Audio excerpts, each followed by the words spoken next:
सबको नमस्कार। मैं शुभम हूँ। सर्वशक्तिमान परमेश्वर के प्रकटन और कार्य में मुख्य रूप से वचन बोलना और सत्य व्यक्त करना शामिल हैं। धार्मिक दुनिया के बहुत से लोग देखते हैं कि सर्वशक्तिमान परमेश्वर के सभी वचन सत्य और परमेश्वर की वाणी हैं और वे पूरी तरह से आश्वस्त हैं, यह मानते हुए कि सर्वशक्तिमान परमेश्वर ही लौट कर आया प्रभु यीशु है। लेकिन चूंकि धार्मिक दुनिया के पादरी और एल्डर और सीसीपी सरकार अफवाहें गढ़ते हैं, सर्वशक्तिमान परमेश्वर की यह कहकर निंदा करते हैं कि वह बस एक साधारण व्यक्ति है और वह परमेश्वर नहीं हो सकता। इसलिए जिन लोगों में भेद पहचानने की क्षमता नहीं होती और वे गुमराह हो जाते हैं, वे यह निश्चित करने की हिम्मत नहीं करते कि सर्वशक्तिमान परमेश्वर ही अंत के दिनों का मसीह है, देहधारी मनुष्य का पुत्र है। तो आखिर हम देहधारी मनुष्य के पुत्र को कैसे पहचान सकते हैं? सबसे पहले हम सभी मानते हैं कि प्रभु यीशु ही प्रभु और मसीह है। क्या प्रभु यीशु एक साधारण व्यक्ति नहीं था? बाहर से प्रभु यीशु सच में एक साधारण व्यक्ति था। जब प्रभु यीशु प्रकट हुआ और उसने कार्य किया तो यहूदी धर्म के सभी मुख्य याजकों, शास्त्रियों और फरीसियों ने कहा कि प्रभु यीशु एक नासरी है, एक बढ़ई का बेटा है। इसलिए उन्होंने यह नहीं माना कि प्रभु यीशु ही प्रभु और मसीह है और यहाँ तक कि उन्होंने उसे क्रूस पर चढ़ा दिया। आज सर्वशक्तिमान परमेश्वर प्रकट हुआ है और कार्य कर रहा है।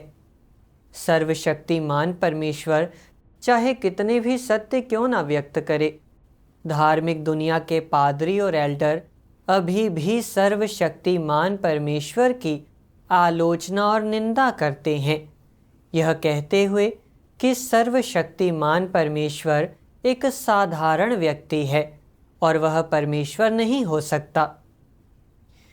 वे यहूदी धर्म के मुख्य याजकों, शास्त्रियों और फरीसियों जैसी ही गलती कर रहे हैं।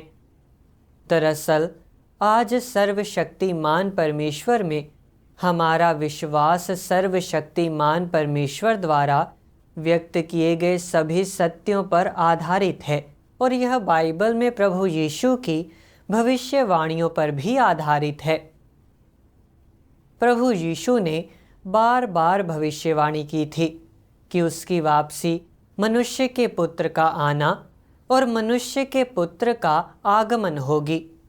उदाहरण के लिए उसने कहा था, जैसे बिजली पूर्व से निकलकर पश्चिम तक चमकती है, वैसे ही मनुष्य के पुत्र का भी आना होगा। जैसे नूह के दिन थे, वैसा ही मनुष्य के पुत्र का आना भी होगा।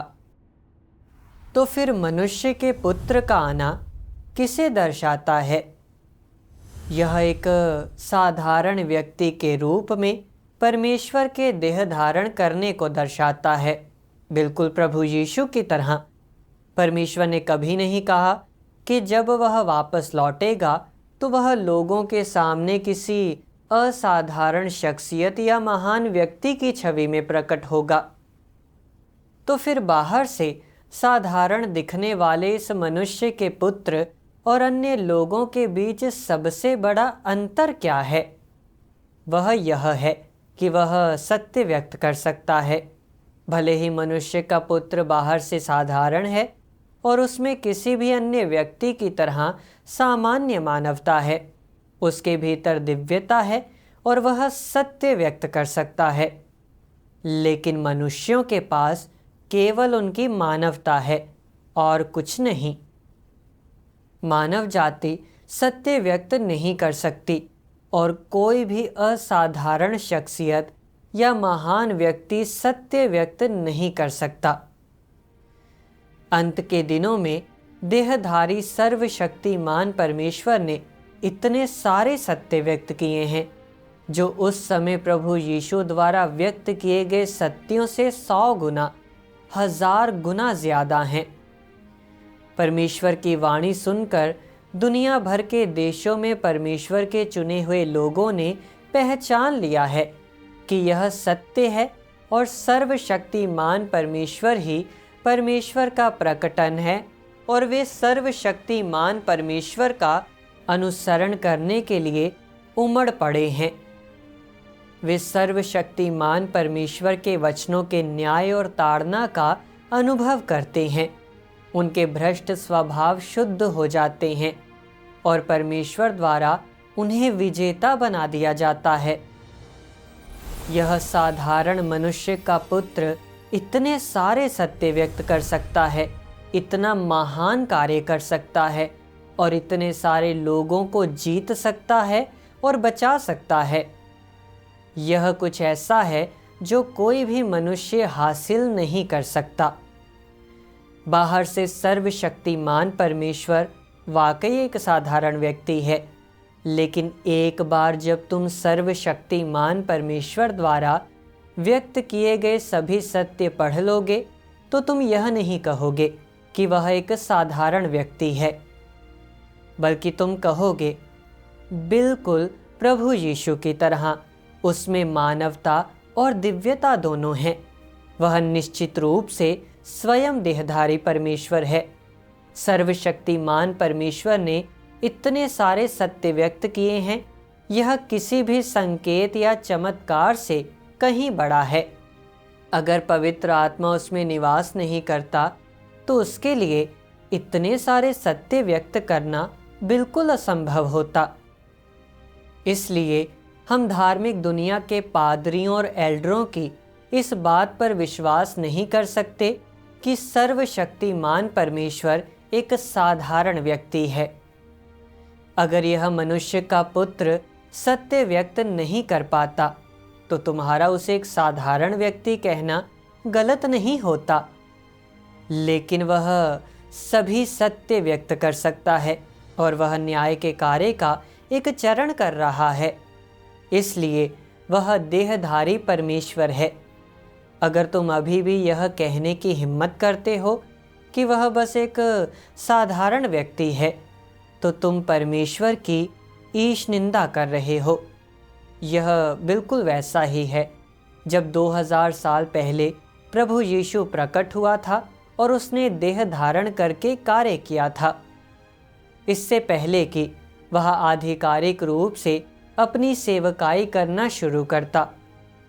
अगर तुमने उसे एक साधारण व्यक्ति कहा होता तो यह काफ़ी हद तक समझने लायक होता, क्योंकि लोग परमेश्वर को केवल उसके बाहरी रूप रंग को देखकर नहीं पहचान सकते।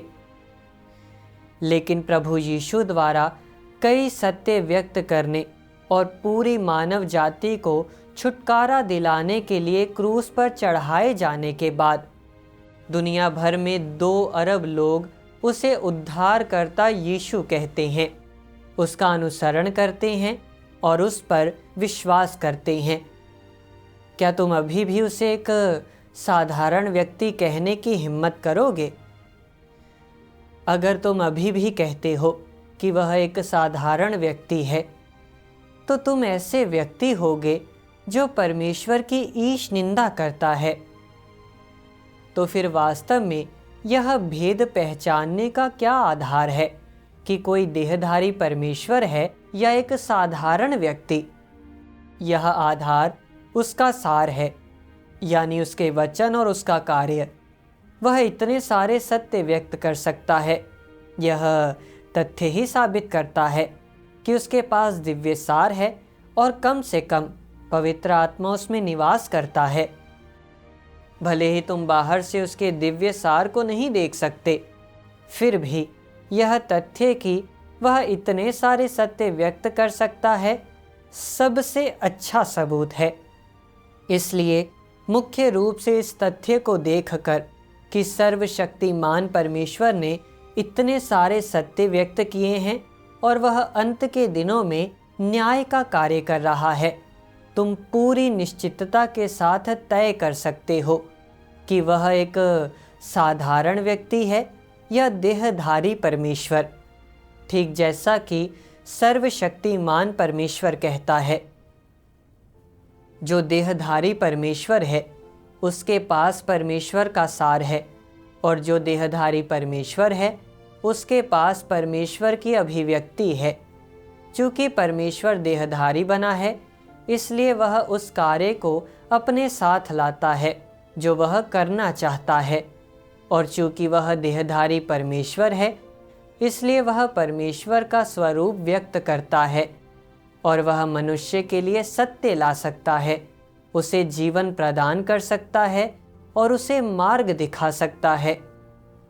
जिस देह में परमेश्वर का सार नहीं है, वह निश्चित रूप से देहधारी परमेश्वर नहीं है, इसमें कोई संदेह नहीं। अगर मनुष्य यह जांच करना चाहता है कि क्या यह परमेश्वर की देहधारी देह है, तो उसे इसका निर्धारण उसके द्वारा व्यक्त स्वभाव और उसके द्वारा बोले गए वचनों से करना चाहिए, अर्थात यह निर्धारित करने के लिए कि यह परमेश्वर की देहधारी देह है या नहीं, और यह सच्चा मार्ग है या नहीं। व्यक्ति को उसके सार के आधार पर यह अंतर करना चाहिए। अतः यह देहधारी परमेश्वर की देह है कि नहीं, यह निर्धारित करने की कुंजी उसके बाहरी स्वरूप के बजाय उसके सार, यानी उसके कार्य, उसके कथनों, उसके स्वभाव और बहुत से अन्य पहलुओं में निहित होती है। यदि मनुष्य केवल उसके बाहरी स्वरूप की ही जांच करता है और परिणाम स्वरूप उसके सार की अनदेखी करता है, तो इससे उसके मूर्ख और अज्ञानी होने का पता चलता है। आज चाहे उन्होंने कितने भी वर्षों तक परमेश्वर में विश्वास क्यों ना किया हो, जो लोग सर्वशक्तिमान परमेश्वर में विश्वास करते हैं और सत्य का अनुसरण करते हैं, वे बहुत से सत्य समझ चुके हैं। वे खुद को जान सकते हैं और सत्य का अभ्यास कर सकते हैं, और उन्होंने अपने भ्रष्ट स्वभावों को उतार फेंकने की कुछ अनुभवजन्य गवाहियाँ पेश की हैं। वे सभी भाग्यशाली महसूस करते हैं कि वे सर्वशक्तिमान परमेश्वर में विश्वास करते हैं, इतने सारे सत्य समझ चुके हैं, जीवन के सही मार्ग पर चल पड़े हैं, और उन्होंने परमेश्वर का उद्धार पा लिया है। यह परमेश्वर द्वारा उन्हें दिया गया आशीष है। जो लोग सर्वशक्तिमान परमेश्वर को स्वीकार नहीं करते, वे केवल आपदा में पड़ेंगे, रोएंगे और दांत पीसेंगे। सत्य व्यक्त करने वाले मनुष्य के पुत्र को स्वीकार न करने वाले और प्रभु का स्वागत करने में विफल रहने वाले लोगों का यही परिणाम है।